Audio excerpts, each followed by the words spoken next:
Hello guys, good morning. দেখো আজকে সকালে উঠে আমি কিসের জন্য অপেক্ষা করছি জানো? এটা হলো আমার একটা স্বপ্ন পূরণ, যেটা আমার হাতে চলে এসেছে। এটা আমার অনেক দিনের স্বপ্ন, কারণ এটার জন্য তোমাদের শুনতেও অসুবিধা হচ্ছিল, আর আমার তোমাদেরকে শোনাতেও অসুবিধা হচ্ছিল। সেই জন্য এটা আমার খুবই দরকার ছিল, একটা গলার মাইক। তারপর এসব করে না, আমি একটা সামনেই আমাদের একটা পৈতে বাড়ি অ্যাটেন্ড করা ছিল, সেই জন্য আমরা সবাই মিলে চলে গেলাম। দেখো এই হলো ব্রহ্মচারী, কী অবস্থা দেখো। তারপর অনেকটা দেরি হয়ে গেছিলো বলে আমরা একবার খাবার টেবিলে চলে এসেছিলাম, আর তোমাদের সঙ্গে সব মেনুগুলোই আমি শেয়ার করব। আর প্রথমে পড়ে গেছে এখানে লবণ লেবু আর কাটলেট। আমার দিকে না অনেকেই ঘুরে ঘুরে তাকাচ্ছে যে মেয়েটা কী করছে রে বাবা, খেপে গেল নাকি। গ্রামগঞ্জ এলাকা, বুঝতেই তো পারছো কীরকম মনোভাবনা থাকবে।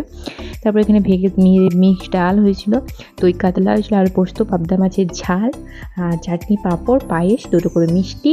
এই গরমে কাদের কাদের এরকম অনুষ্ঠান বাড়ি আছে কমেন্ট করে জানিও। আর শেষে আইসক্রিম নিয়ে বাড়ি চলে এলাম। টাটা।